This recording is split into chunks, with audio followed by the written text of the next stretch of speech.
how do we ensure that autistic college students' valuable perspectives and insights factor into the measures and practices we establish?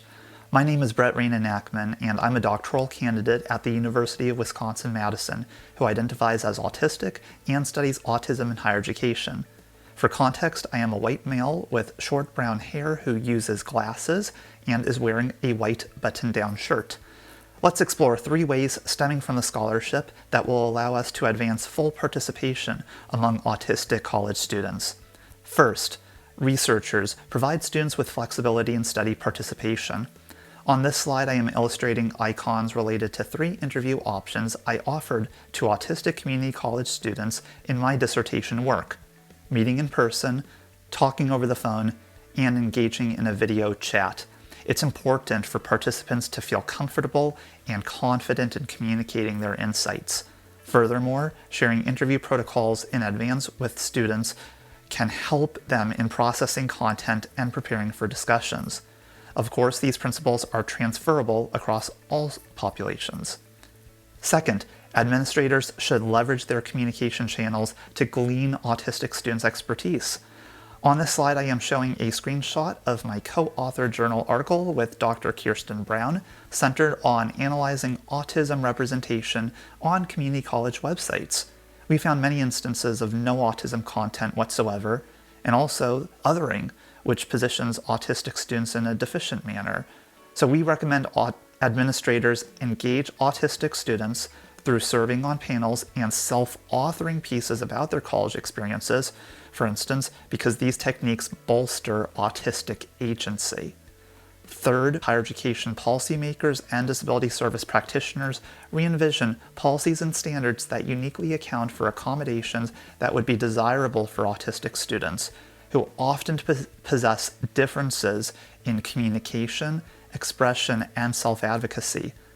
So let's steer away from assuming commonly offered accommodations such as audio-recorded lectures, reader scribes, tutoring, extended test time, and alternative testing locations, all illustrated in silhouette form on this slide, are appropriate. Instead, customize procedures according to the student and their needs. We all play a piece in the puzzle of making higher education more participatory for autistic students who are taking classes, working campus jobs, and like me, entering our profession too. I welcome engaging in dialogues with you. If you have any input or questions, the slide illustrates my picture and contact info. Feel free to email me at bnachman@wisc.edu or send me a direct message on Twitter. My handle is @bnachman reports. Finally, listed here are some recommended articles that I cited in my video. Thanks for watching. Hello, ASHE community. My name is Angela Hoffman Cooper. I use pronouns she and her, and I'm coming to you today from Houghton, Michigan, the original homelands of the Ojibwe people. I'm a 4th-year doctoral student in the Higher Education Leadership PhD program at Colorado State University. Today, I'm excited to share with you how we can advance full participation for students with experience in foster care. A series of regional and national studies estimate that although the vast majority of youth with experience in foster care have aspirations of going to college, only about 50% will graduate from high school, about 20% will enroll in college, and about 3% will graduate with a bachelor's degree.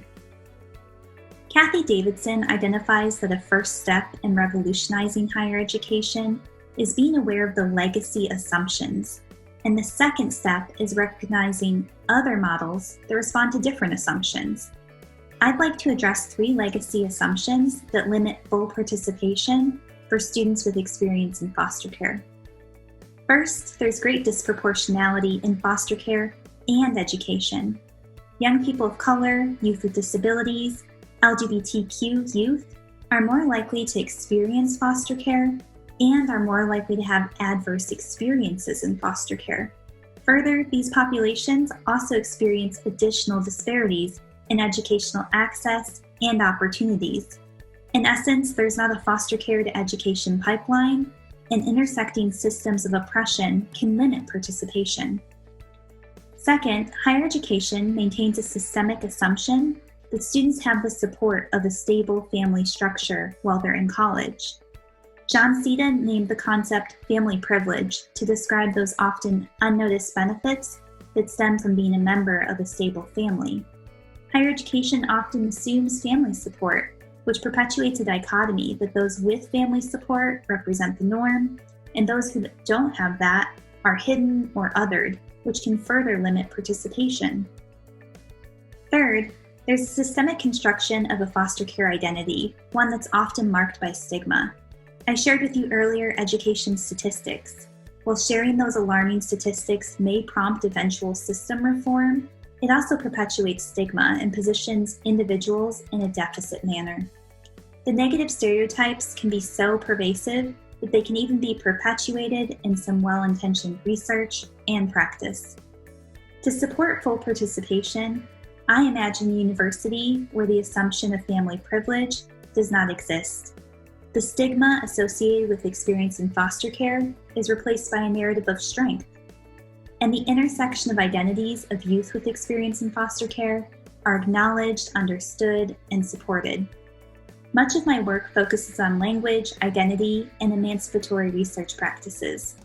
I created a reflexive guide for researchers to use to identify how those with experience in foster care are centered in the research, to consider how the research highlights their strengths and challenges systemic assumptions, how they're engaging youth with attention to their intersecting identities, and how their research may create a possibility model for youth to identify a pathway to and through higher education.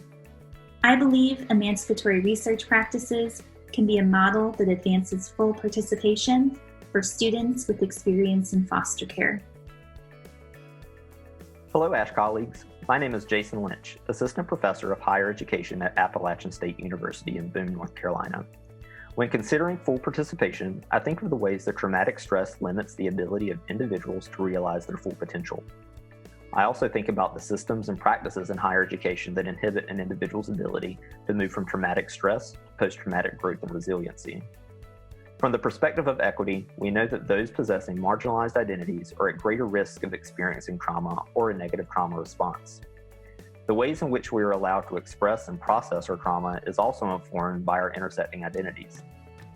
In my own research, I explore how professional culture perpetuates traumatic stress and inhibits the full participation of non-student stakeholders in higher education, particularly staff and faculty. Through a survey of nearly 1,000 student affairs professionals across the country, half of participants reported supporting students experiencing a traumatic event at least once a month. Additionally, almost half of participants reported criteria consistent with post-traumatic stress responses resulting from work with traumatized students.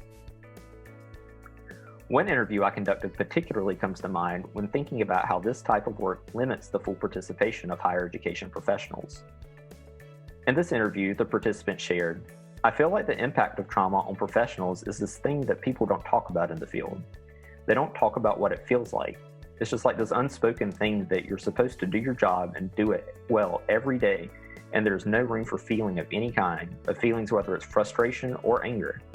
There's no actual time to take care of yourself or spaces really for processing."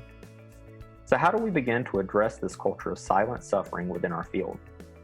Other disciplines, including K-12 education and social work, consistently endorse 5 concepts to approach professional helping using a trauma-informed framework.